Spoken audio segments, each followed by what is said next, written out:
So currently within Marvel Comics, not only is Blade being possessed by an ancient vampire, but he has a whole team of super vampires backing him up as he tries to not only conquer the Earth, but the entire universe. And Doctor Doom himself is doing something nefarious behind the scenes that may even be detrimental to the cosmos at large. So my name is AJ, this is the Hero Informer, and let's get into it. But immediately what we see and pick up is here at Latveria, where we see three people arguing. Doctor Strange, who his main body has been defiled and killed and turned into a vampire, so he is in his astral form, his wife Clea, and Doctor Doom. Because during this giant vampire invasion, Blade and his team covered the entire Earth with dark force energy, meaning no sunlight can get through, and it seems Doctor Doom is the only one that possesses the knowledge and is capable to turn the tides of darkness back. But there is one catch. He cannot do it without the title, mantle, and powers that come with it of Sorcerer Supreme, meaning for Doctor Doom to seemingly save the world and greater beyond, Doctor Strange has to give up his most powerful possession, his title, magic, and powers of being the Sorcerer Supreme. But here's where things get pretty interesting. As you see, Doctor Strange congratulates Doctor Doom, as he says, "Well done.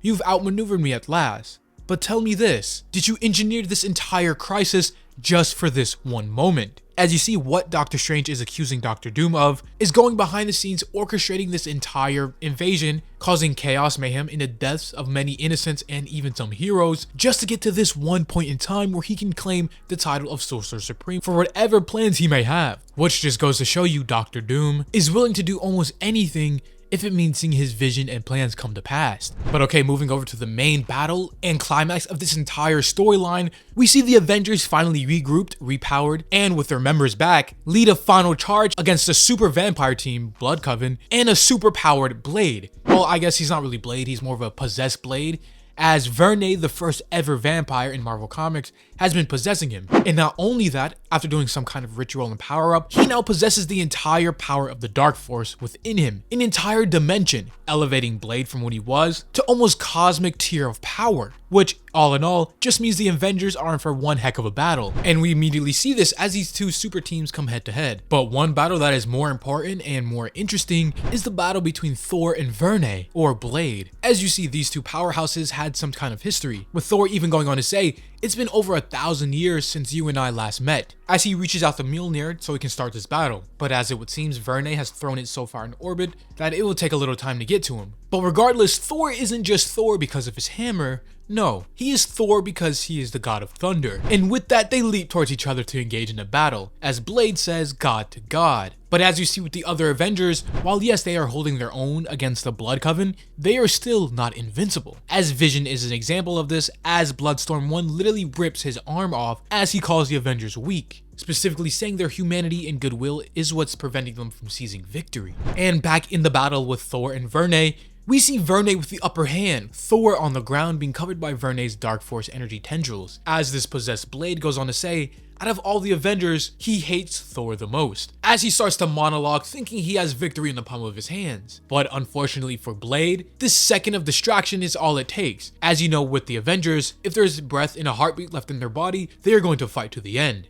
And so with that, Thor holds out his hand, lightning crackling from his fingertips, as Mjolnir itself rides into the battle, coming to Thor, empowering him even more, blasting Blade back. And while yeah, like I said before, without his hammer he is still powerful, regardless of that fact, with his hammer he becomes even stronger, as Thor, fully with his weapon now, is back into the battle. And as Thor is getting the upper hand in that battle, we then see the other Avengers still struggle with theirs, with Iron Man going on to ask Captain Marvel if she can just blast through the sky again to get some sun in. But it seems that is not a viable strategy anymore, as the Dark Force is too powerful, too thick. She couldn't even fly and penetrate through it even if she wanted to. But we do see a small victory for the heroes, as Vision is able to blast and kill one of the Blood Coven, because being super vampires, they are still vampires, meaning some of their biggest weakness is sunlight. And Vision being an android, he's able to absorb solar energy. But that blast used basically the last of it, meaning from now on, Vision himself might be dead weight. But fortunately for the Avengers, backup arrives.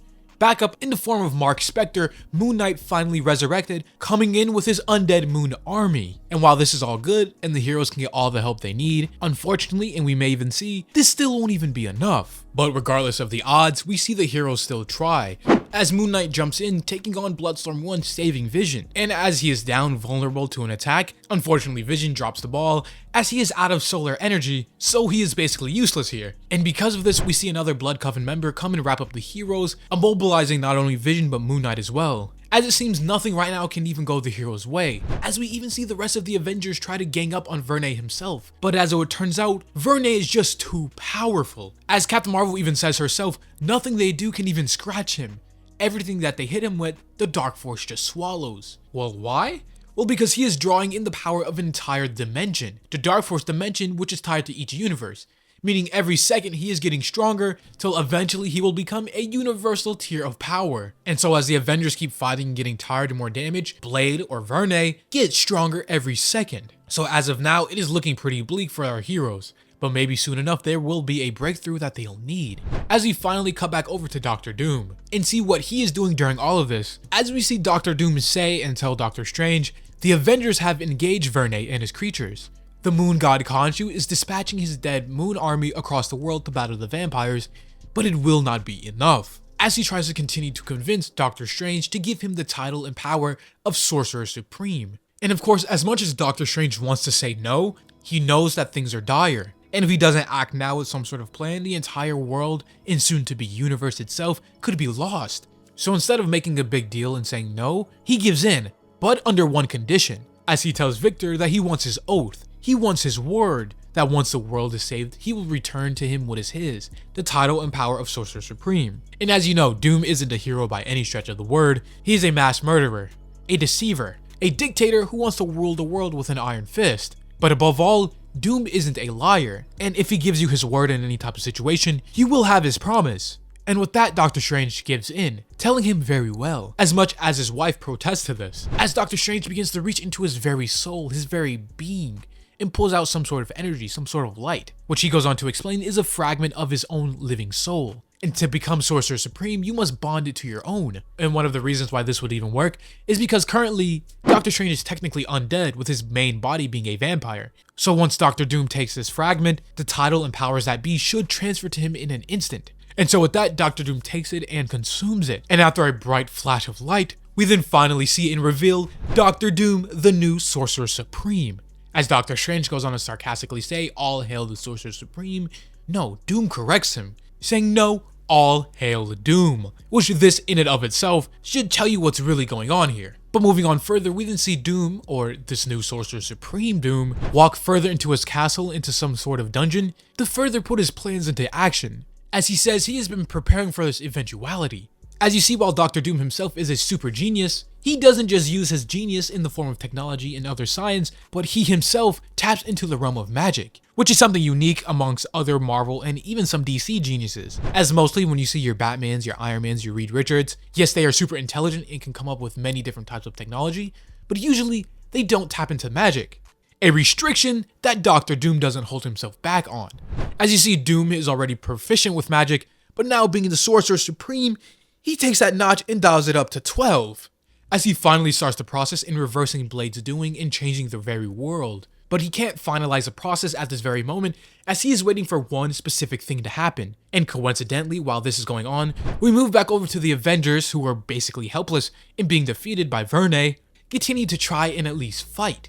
As this now possessed Blade goes on to say, "I had only one weakness, Avengers, the girl, the bloodline, and she is not here." Basically saying it's over and he has won. His victory is almost ensured, but it seems he has spoke too soon, as he turns around and it is the daughter of Blade herself coming in, stabbing him through the chest with a sword. And what it would seem like his only one weakness, being his daughter, the girl, is here. But sadly, this alone isn't enough, as Verne goes on to say, "It is too late. My possession of your father has gone on for too long.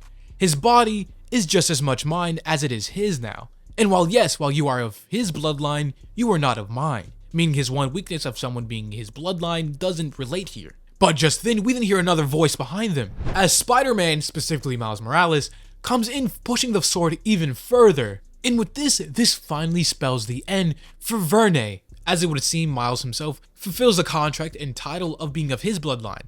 Because throughout this entire event, going all the way back to issue 1, we saw that the only person that Blade or Verne turned into a vampire specifically was Miles. So while Miles isn't blood related part of his bloodline, he is related in the sense of vampirism. And this is enough to finally weaken Vernay's hold on Blade and to the entire Dark Force energy. As we cut over to Doctor Doom, as this was the breakthrough he was looking for. As he says himself, Vernay's concentration has been broken, his control has been shaken, and now I strike. As Doctor Doom and all the other magical beings he has prepared for this, put all of their energies together and start to reverse the planetary Dark Force energy surrounding the planet, reversing all of the black slop and sending it back into Blade himself. And while all of this is happening, the Scarlet Witch decides to exorcise Vernay from Blade, casting the spirit of the first vampire out of Blade and entrapping him in some kind of chaos energy crystal. And with Vernay finally being dealt with, that just leaves the body of Blade himself, who still has 2 giant stab wounds through his chest and is bleeding out,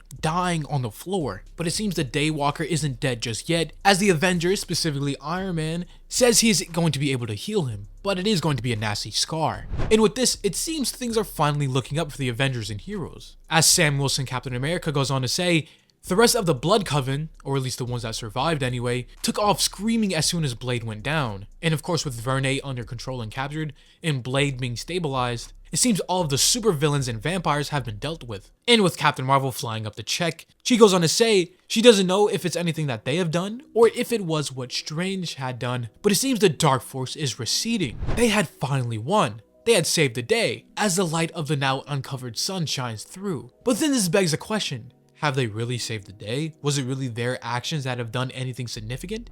Well, we see the answer to that question as we move back over to Doom and Doctor Strange. As of course, with the plan being successful and the vampires successfully defeated and the Dark Force reversed, Doctor Strange then requests for Victor to keep his word, to return to him the mantle and power of Sorcerer Supreme. But it seems like always, Doctor Doom has found a loophole and has ulterior motives. Because as he goes back to re-say his oath that he has promised to Doctor Strange to surrender the power of Sorcerer Supreme back once he has saved the world, he has revealed the loophole here. That yeah, he will do it and return to power, he has just only begun saving the world in his own eyes. And Doom does nothing halfway, as he lifts his hand, dispelling the spirit of Strange and possibly even finally killing him. As his body is already undead, and now with Doctor Doom dispelling his spirit, it finally cements him as a Sorcerer Supreme and no one else to take claim. As Doctor Doom further goes on to say, now let me show you what it truly means to save the world. But moving over into the actual world and the heroes, we then see the vampires seemingly not affected by the sun. And why is this? Well, it's not explicitly clear whether it was because of the actions of Vernay as Blade or because of the magic of Doctor Doom. But for now, all we know is anybody that was a vampire can now walk straight into the sunlight without being killed. And we also see that anyone that was a vampire before still is a vampire now, including Spider-Man, which, I mean, I don't really know how to feel about this, because Miles already has extra powers as it is, being a spider person with his invisibility and electricity, and now on top of that, he is also a vampire now. I just don't know. But I guess it could be interesting depending on what they do with it. But before the Avengers can plan even more to save the rest of the world, suddenly there is a worldwide broadcast going on to every screen on the planet. And as Iron Man holds his gauntlet up, he then plays a projection. As a voice on the projection goes on to say, the vampire threat is finally over.